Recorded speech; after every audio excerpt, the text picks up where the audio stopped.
Welcome to the Three Martini Lunch. Grab a stool next to Greg Columbus of Radio America and Jim Garrity of National Review. Three Martinis coming up.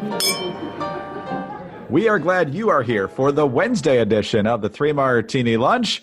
We have bad, good, and crazy martinis, and they all deal with the selection of California Senator Kamala Harris to be the running mate for former Vice President Joe Biden on the Democratic ticket. Jim, we knew it was probably going to be her or Susan Rice. You and I had kind of thought it'd be Rice just because Biden was more familiar with her and worked in the White House.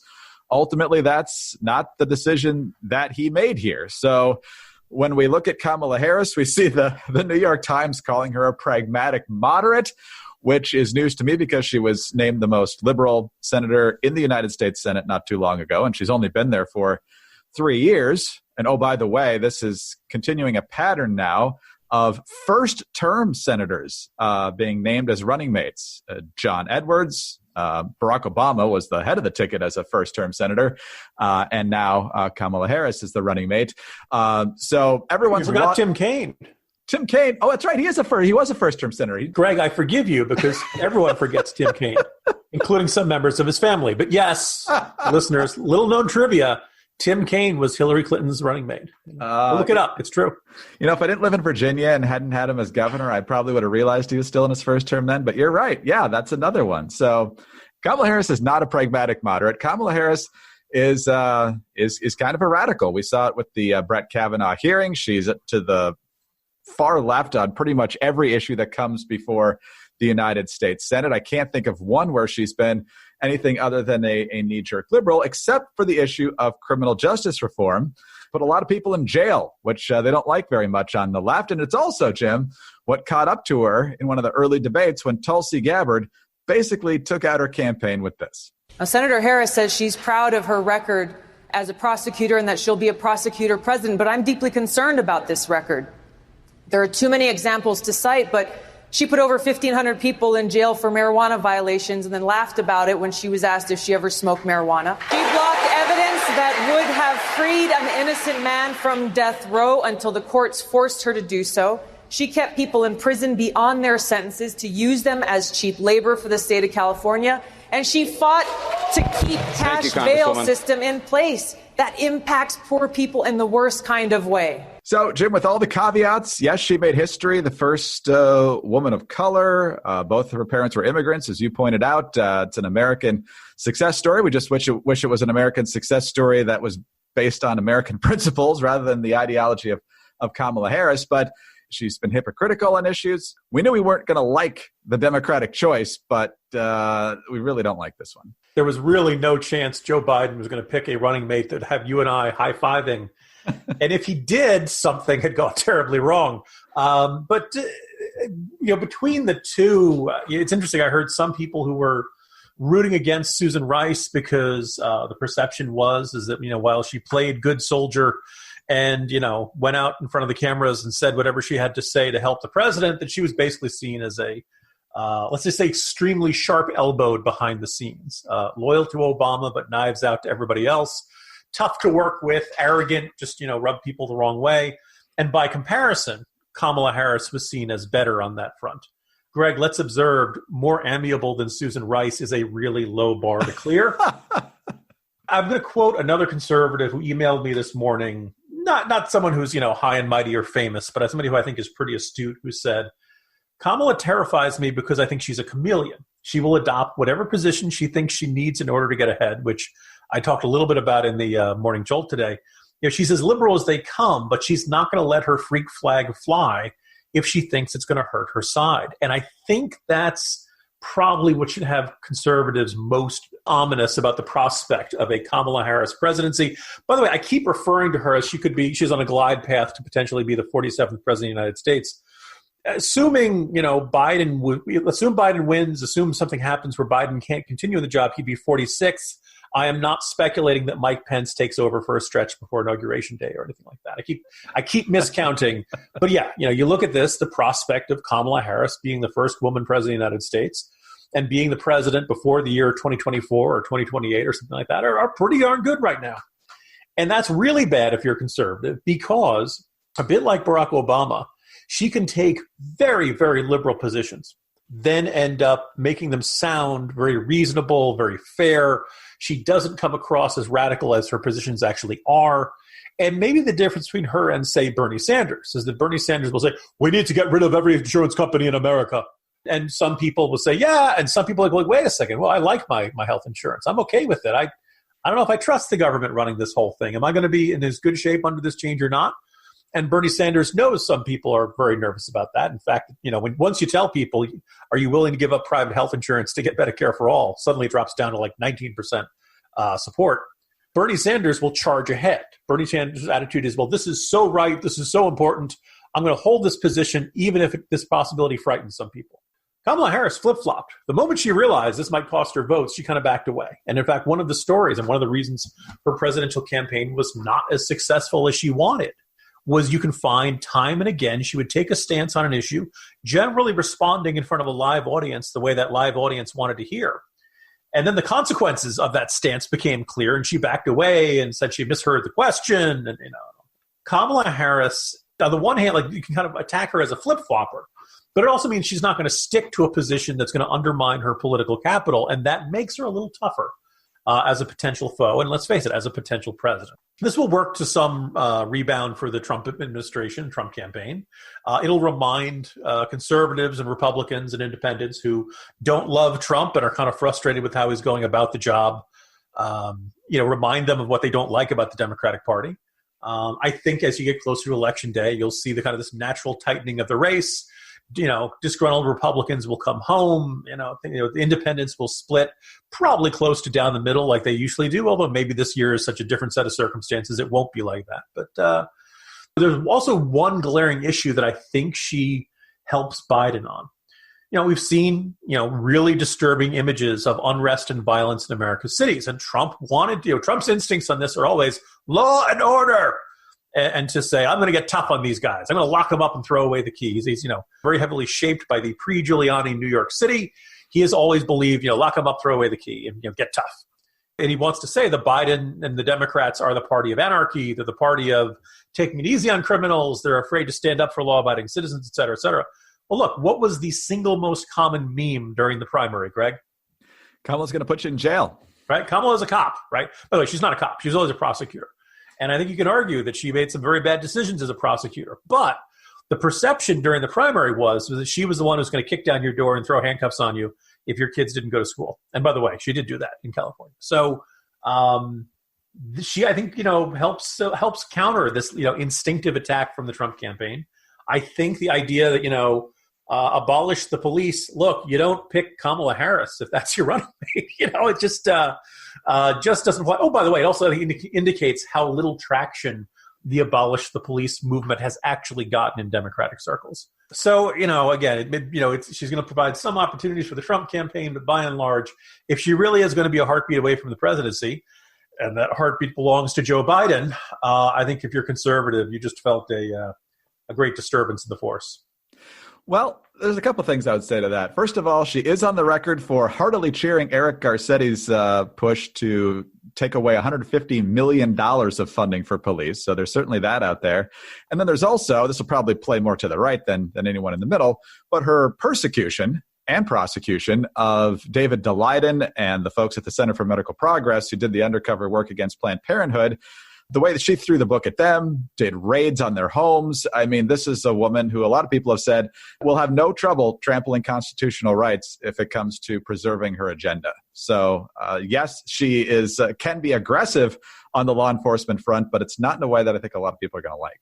We can point to any unpopular stance she's ever taken or controversial stance. But, I mean, the good news is, Greg, the moment the polling turns, she'll change her mind. Yes. Well, she's very much like Joe Biden there. She's got a decent finger in the wind skill. I mean, we saw it after virtually every early debate where she was on stage going, yeah, single payer, Medicare for all. And then she'd get on the morning shows and, I just meant for me. I didn't mean for everybody. I think an avenue of attack that would be useful in normal circumstances.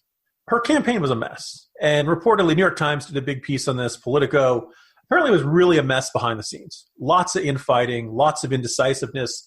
She'd make a decision and then she'd backtrack on it. And it just seemed like she wasn't actually a strong leader. She had real trouble keeping everybody rowing in the same direction on her campaign.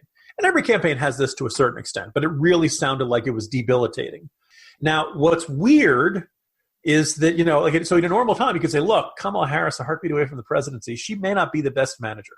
Every president finds running the executive branch tougher than they expected. She could have real problems with this. The problem is, this is a really tough argument to make when the president is spending time during a serious pandemic doing executive time and yelling at the television screen about Joe Scarborough's intern and whose ratings are high and how Fox isn't loyal enough and stuff like that. So, but if we happen to have a President Kamala Harris and she's really bad at managing the executive branch, don't say you weren't warned, America.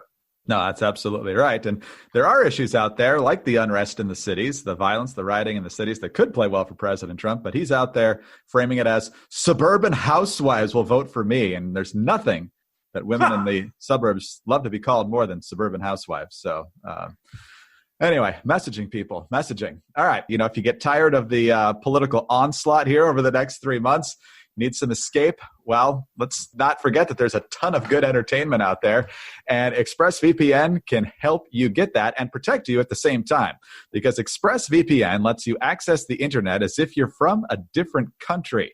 Netflix has different shows and movies available depending on where you are. So with ExpressVPN, you can unlock thousands of new shows and movies from streaming libraries around the globe. There are hundreds of VPNs out there, but ExpressVPN is ridiculously fast. You can stream everything in HD quality with zero buffering. And ExpressVPN is available on every device: phones, laptops, tablets, and even your TV. ExpressVPN works with many streaming services: Netflix, Amazon Prime, BBC iPlayer, YouTube, and many more. And you can choose from almost 100 different countries.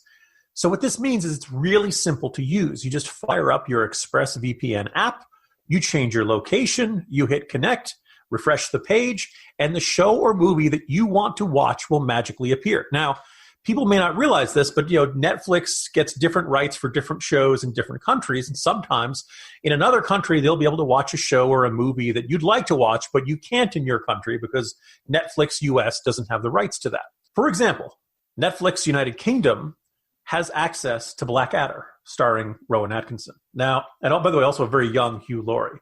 Now, here's the thing. Humanity has 4 basic needs: food, water, shelter, and Blackadder.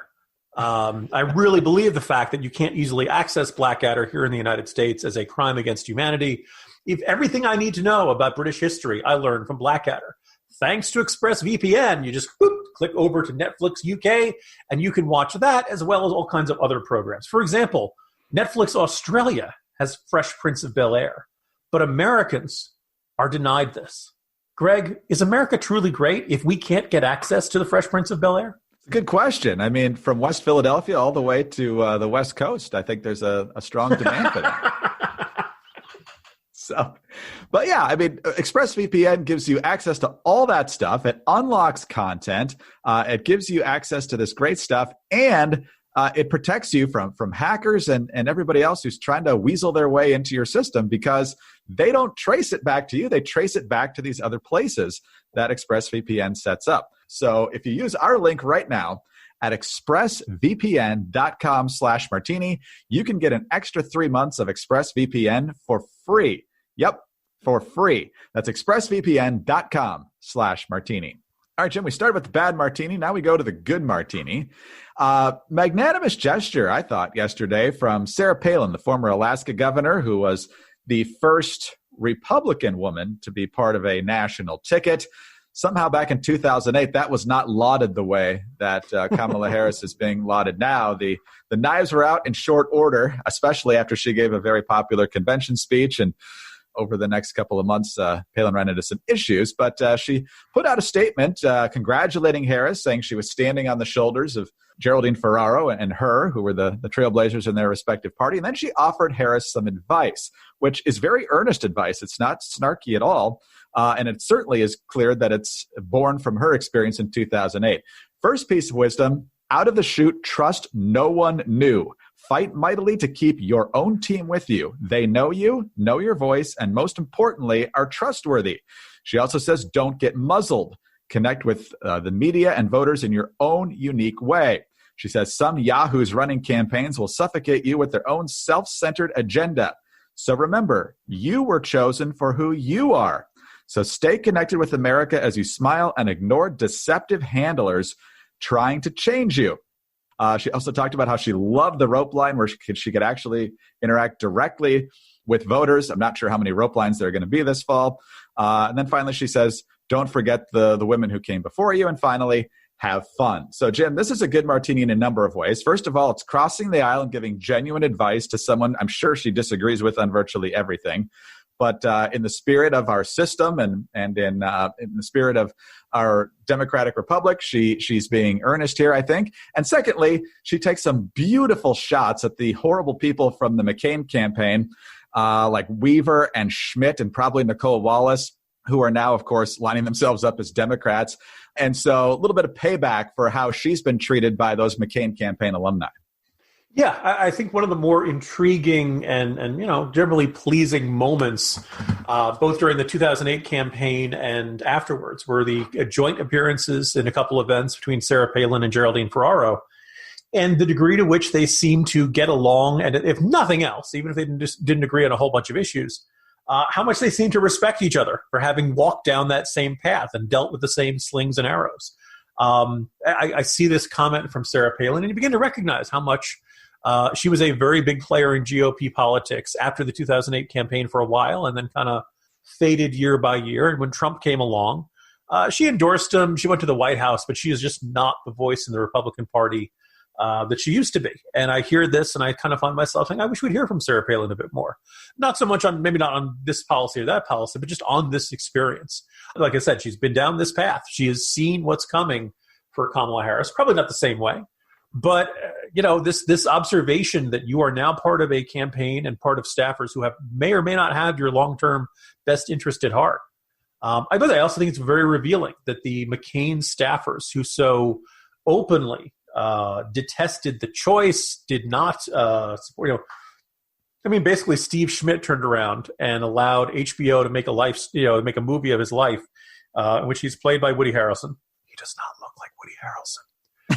In which he would be this, the heroic guy standing on principle who, whereas, Sarah Palin was this out of control monster. And there was great potential for Sarah Palin as a leader in that. And that entire process basically was designed to chew her up and spit her out. I didn't agree with everything she did after she left the governorship or how she left the governorship, but it is very hard to begrudge her how much she was put through the metaphorical meat grinder through that process. The vice president is this very odd role in which your job is, I think it was Gary Trudeau in Doonesbury cartoons who used to do jokes about George H.W. Bush putting his manhood in a blind trust or his spine in a blind. But your job is to support the principle. Your job is to support the top of the ticket. And that often means not being as good as that person. You can't outshine them. You have to be second best. You have to not do things that are necessarily best for you in order to make that nominee look better. And I just think it's Kamala Harris may have a little friction on this. I think she also herself is quite ambitious, quite driven, and not used to playing second fiddle. So it'll be interesting to see how this shakes out over the next couple of months. But again, I think it's a classy move and a very honest statement from Sarah Palin. And I think Kamala Harris would be very wise to heed those words. Yes, I agree completely. I think it's going to be a little different in this case because I think Kamala Harris is going to be given the ball over and over and over again because Joe Biden is not capable of carrying it. I think Sarah Palin was basically brought on to, okay, appease the base and say what we tell you to say. Whereas with Kamala Harris, she's going to be probably out front more than the actual nominee will. Speaking of Schmidt and Weaver and some of these other characters at the Lincoln Project, the true conservatives, Jim, the really principled ones, this is their statement. They're not just talking about how much they hate Trump, which you kind of expect at this point. They're actually talking about how much they love Kamala Harris. The statement is, the Lincoln Project fully endorses former Vice President Biden's selection of Senator Kamala Harris as his running mate, said Reed Galen, co-founder of the Lincoln Project. Quote, Harris is renowned for her legal expertise and has proven herself to be a steadfast defender of justice and human rights. She has a deserved reputation for opposing the reprehensible actions the current administration has engaged in against both our own citizens and our allies. We believe she'll be a powerful asset to the Biden campaign. So, Jim, if you're the principled conservative, maybe there's an argument that I got to hold my nose and sit it out, or maybe I think Biden will be the least of bad options and compared to Sanders back in the primary or something. But now when you're completely slobbering all over Kamala Harris, I think the jig is pretty much up here. Yeah, so I mentioned, Steve Schmidt and to a lesser extent Nicole Wallace in the last martini. Also a big player in the Lincoln Project is John Weaver, who has built his career on running not so conservative Republicans for president named John, whether it's John McCain, John Kasich, or John Huntsman. If you're a not very conservative Republican named John Weaver wants to make you president. And a bunch of these other folk, Reed Galen, some of these guys I used to be on good terms with, but let's all observe, they're all pretty long in the tooth. They are frequently described in their posts on MSNBC as Republican consultants, although it's kind of fair to wonder, what was the last Republican campaign they consulted on? I think Rick Wilson was doing Republican campaigns in the Obama years. I don't know if he's done any since then. And almost all of these people have reinvented themselves as pretty much full-time anti-Trump voices on the right. Now, look, listeners to this podcast know I got a lot of problems with this president. I don't think he's really conservative by a bunch of measuring sticks. He's effectively a populist. I think he's also very erratic. I think he just does whatever seems right in any given moment and doesn't think too far down the road. He almost never talks about liberty and freedom. He almost never talks about the Constitution. I don't think he knows that much about what's in the Constitution. But he's made some judicial picks that are good. He's generally pro-Second Amendment. He's cut taxes. There's stuff for a conservative to root for in this administration. But, I can completely see why a conservative or someone who'd spent themselves in this Reaganite mindset, looking at Trump, at his disregard for our previous alliances, at his trashing of law enforcement and the intelligence community, his train wreck of a personal life and social values. He doesn't care about deficit and the debt, doesn't want to reform entitlements. There's a whole bunch to complain about. But he's not the Democratic Party, and the Democratic Party is down the line opposed to just about everything the Republican Party wants. That's what makes them the Democratic Party. So I get being anti-Trump. I don't get how you think of yourself as a conservative or as a Republican, and then you say, I love what Joe Biden and the Democrats stand for. Maybe you could really squint and close one eye and argue that Biden is a moderating force in today's Democratic Party. He's not that much of one. As I said, when they say Joe Biden's a centrist, they mean he's in the center of the Democratic Party. Joe Biden wants everybody to get along. And that means he's not a hard lefty. But it also means he's not that interested in fighting the hard lefties. He wants to figure out some way to give them half a loaf and hope they'll be happy with that. Spoiler alert, they won't be. But anyway, that's who Biden is. Okay, fine. The idea that any self-described conservative could look at Kamala Harris and say, yes, that is what this country needs. At that point, no, you are not a conservative. In one of the debates, Joe Biden, she talked about various gun control proposals, including basically confiscation. And it was indeed left to Joe Biden to point out that, hey, there's a Second Amendment in the Constitution. You can't do that stuff. Kamala Harris laughed at him. And Kamala Harris said, Joe, instead of saying, no, we can't, shouldn't we be saying, yes, we can? And the crowd loved it. The crowd ate it up with a spoon. And this is basically saying the Constitution doesn't matter. I don't care that the Constitution has a Second Amendment.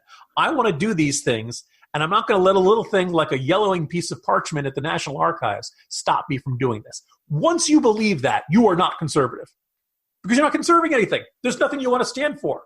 Your attitude is the federal government should do whatever the president wants it to do. That's not conservative.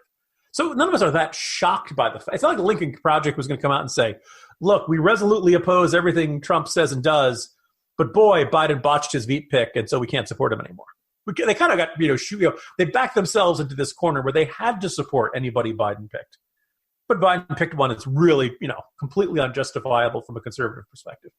And, they're telling you who they are. But again, these guys aren't doing any more Republican consulting. They're not on the right anymore. The only way that they're on the right is that their previous identity of what they did earlier in their careers gives them a status. It's the old saying, Jen Rubin, if she was not formerly writing for the American Spectator and other conservative magazines, would not be, it would just be another liberal progressive columnist. Wouldn't stand out at all. All of these people have a status based on what they used to do, because what they're doing right now is completely indistinguishable from what the rest of the left is doing. Very well said, Jim. And that was the second half of the bad martini. Let's get on to our crazy martini now. But that was an excellent exposition of what's going on with that. Speaking of never Trumpers, let's talk about Bill Kristol, formerly of the Weekly Standard, now of the Bulwark. Here's his idea after yesterday's announcement. Just an innocent thought. We've seen Biden in office for over 4 decades, and we've seen Trump nonstop for the last 4 years. We've seen enough to make up our minds about them. So let's skip the presidential debates, but have 3 vice presidential debates. So he's not nervous at all about Biden having to go on stage for an hour and a half, 3 different times.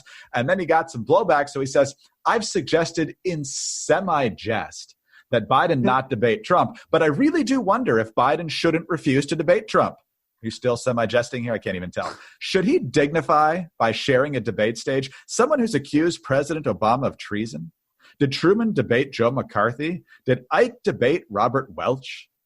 Jim, I don't remember when Joe McCarthy and Robert Welch were the nominees for major party nominations or the sitting presidents of the United States. So what do you make of Kristol here? Is he a little schizophrenic or is he running scared?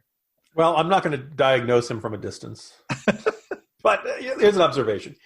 If Joe Biden, throughout this, in the year 2019, 2020, at every debate he had gone out there and he had debated the doors off the place. If he had gone out there and everyone had been Sam Waterston in Law and Order, how dare you, sir? No further questions, Your Honor. If Joe Biden had been terrific, does anybody think Bill Kristol or anybody else on the Democratic side would be saying we shouldn't have presidential debates this year?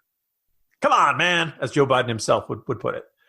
If you had great confidence in Joe Biden going out there and just rhetorically pulling down the pants of Donald Trump, you'd want to see it. You'd be like, all right, go out there, nail him, let's show up. Look, they're nervous. Joe Biden is going to go out there and lay an egg. And I read about this in yesterday's Morning Jolt. Look, I don't think Joe Biden has Alzheimer's. I don't think he has dementia. But we've all been watching him.